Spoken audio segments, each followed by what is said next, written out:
On Saturday, June 7th, a large-scale fire broke out near Moscow. A warehouse with fuel and lubricants caught fire. This is reported by propaganda media. Channel 24 reports. They are currently silent about the reasons for the emergency. According to Russians, a building on Novaya Street in the Moscow region town of Pushkino is on fire. Inside are allegedly flammable liquids in barrels, gas cylinders, and pallets. According to preliminary data, the area of the fire is 8.1 thousand square meters. The fire is spreading rapidly. More than 50 rescuers and 12 pieces of equipment have been involved in extinguishing the fire, the report says. While Russian authorities have not provided a clear explanation for the cause of the fire, the nature of the facility, a warehouse containing fuel, lubricants, and flammable materials, raises questions. Given Ukraine's recent emphasis on targeting Russian military logistics, infrastructure, and critical supply nodes deep inside enemy territory, it is plausible that this incident may be linked to Ukrainian long-range capabilities or sabotage operations. If so, the strike would align with Kiev's broader strategy of stretching Russian defense resources, creating psychological pressure far from the front lines, and undermining the Kremlin's sense of security within its own borders. Although attribution remains officially unconfirmed, the incident fits a growing pattern of deep strikes that bear the hallmarks of Ukraine's evolving strategic posture. In the same time, a large-scale fire broke out in the town of Kstovo, in Russia's Nizhny Novgorod region. One of the oil refineries is located there, writes New Voice. Video of the blaze appeared in Russian blogs. The footage shows a dense column of fire and smoke rising into the sky and covering part of the facility. Witnesses report a UAV attack on the Lukoil oil refinery. At the same time, Russia's Emergency Situations Ministry says a 200 cubic meter bitumen plant has caught fire. A fire broke out at an industrial bitumen production facility in the Kstovo district today afternoon, the regional prosecutor's office said in a statement. According to the agency, city prosecutor Oleg Kuptsov went to the scene. The oil refinery in Kstovo belongs to Lukoil and processes oil from western Siberia and Tatarstan.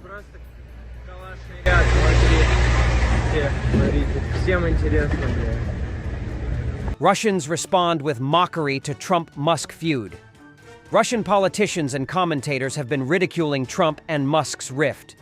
A senior Russian official has said the Kremlin could offer Elon Musk political asylum following the tech billionaire's feud with U.S. President Donald Trump, a row that has prompted mockery in Moscow. Dmitry Novikov, deputy chair of the Russian State Duma Committee on International Affairs, told state-run news agency TASS on Friday that if Musk needed political asylum, Russia could certainly provide it. Tensions began simmering when Musk, the world's wealthiest man, criticized a sweeping tax and spending proposal by the U.S. president. Musk called it a disgusting abomination, massive, outrageous, and pork-filled, arguing it would increase the U.S. deficit and undermine the budget cuts sought by the Department of Government Efficiency, which he previously led. Musk's 130-day spell as head of the department ended on May 30th. The conflict escalated on Thursday, with both men trading barbs online. Trump posted on his Truth Social platform, calling Musk crazy. He also threatened to terminate government subsidies and contracts for Musk's companies, such as Tesla and SpaceX, claiming it would save billions and billions of dollars. Musk fired back on X, calling Trump's claims an obvious lie. He also alleged, without evidence, that Trump appears in unreleased Jeffrey Epstein files, implying a cover-up. He was referring to a collection of court documents and evidence lists from investigations and lawsuits related to deceased U.S. financier and sex offender Jeffrey Epstein. Dmitry Medvedev, a senior security official and former Russian president, posted mockingly, "We are ready to facilitate the conclusion of a peace deal between D and E for a reasonable fee and to accept Starlink shares as payment. Don't fight, guys." Some Russian commentators picked up on the notion that the feud preoccupying Washington could benefit Moscow. "We can just be glad that they won't have time for us," said Konstantin Malofeyev, a hardline nationalist tycoon, who added that it was now the best time to strike back against Ukraine. U.S. President Donald Trump on June 6th appeared to justify Russia's large-scale attack on Ukrainian cities launched the night before, in response to Ukraine's Operation Spiderweb. They gave Russian President Vladimir Putin a reason to go in and bomb the hell out of them last night, Trump told reporters aboard Air Force One. That's the thing I don't like about it. When I saw it, I said, "Here we go now, it's going to be a strike," Trump added. Russia launched a mass missile and drone attack against Ukraine overnight on June 6th, targeting the capital, major cities, and the country's far western regions. A total of 80 people were injured and 4 people killed, including first responders, President Volodymyr Zelensky said. The attack comes a day after Putin promised to retaliate against Ukraine for its drone strike against Russian air bases during Operation Spiderweb, in a phone call with Trump. Ukraine on June 1st launched a game-changing drone attack on 4 key Russian military airfields, damaging 41 planes, including heavy bombers and rare A-50 spy planes. Kyiv has claimed it had disabled 34% of Russia's strategic bomber fleet in what is seen as one of the most daring operations during the full-scale war. Trump warned on June 5th that Russia's response to Ukraine's Operation Spiderweb is likely not going to be pretty. "I don't like it. I said don't do it. You shouldn't do it. You should stop it," Trump added. Despite Trump's repeated calls for hostilities between Russia and Ukraine to end, Trump has continued to delay additional pressures on Moscow through sanctions. Trump on June 5th sidestepped questions as to when he can be expected to impose additional sanctions on Russia, as the Kremlin continues to reject a ceasefire in Ukraine. When asked by reporters in the Oval Office as to whether a deadline exists for the implementation of sanction, Trump replied, "Yes, it's in my brain, the deadline," without specifying a date. Previously, Trump said he had not yet imposed new sanctions on Russia because he believed a peace deal might be within reach.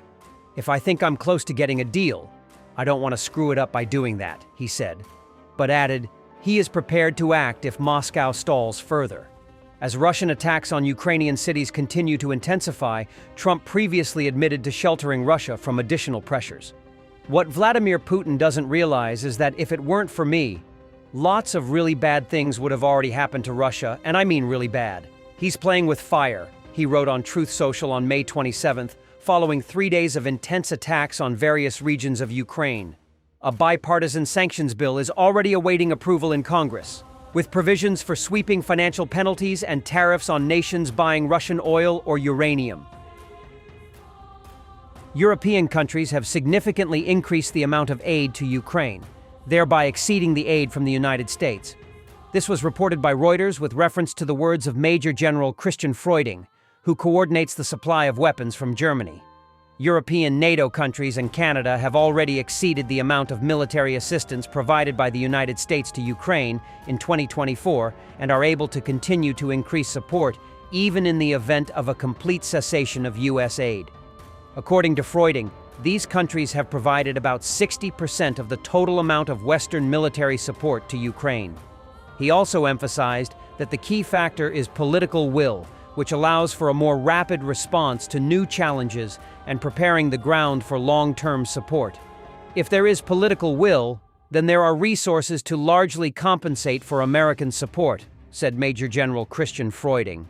At the same time, the general acknowledged that some U.S. systems, such as intelligence, surveillance, and air defense systems, are difficult to replace in the short term. While Ukraine continues to receive weapons approved under the Biden administration, future deliveries under President Trump remain uncertain. It is unclear how the U.S. government will respond to further requests for military support for Ukraine. "We can't say anything about that," he added. Freuding expressed cautious optimism about the possibility of continuing to purchase American weapons for Ukraine through third countries, which would help support the Ukrainian defense forces in a changing geopolitical situation. In his opinion, the lack of necessary assistance could lead to Russia's ability to rearm and potentially launch a military attack on NATO countries in 2029 if Ukraine is not provided with the necessary amount of weapons and ammunition. Earlier, Militarny reported that 59% of European Union citizens support the allocation of funding for the purchase and supply of weapons to Ukraine. Russia's invasion of Ukraine continues to be considered the most important issue at the EU level, 27%, out of 15 items, followed by the international situation, 24%, and security and defense, 20%. Thanks for watching, and don't forget to subscribe. Also, if you want to support Warthog Defense, please become our member and get early access to new videos, exclusive members-only videos, and become administrator in comment section. The membership link is in the description. Rescues every day. We had a guy last week at 6 rescues in 6 days. He's doing the job every day.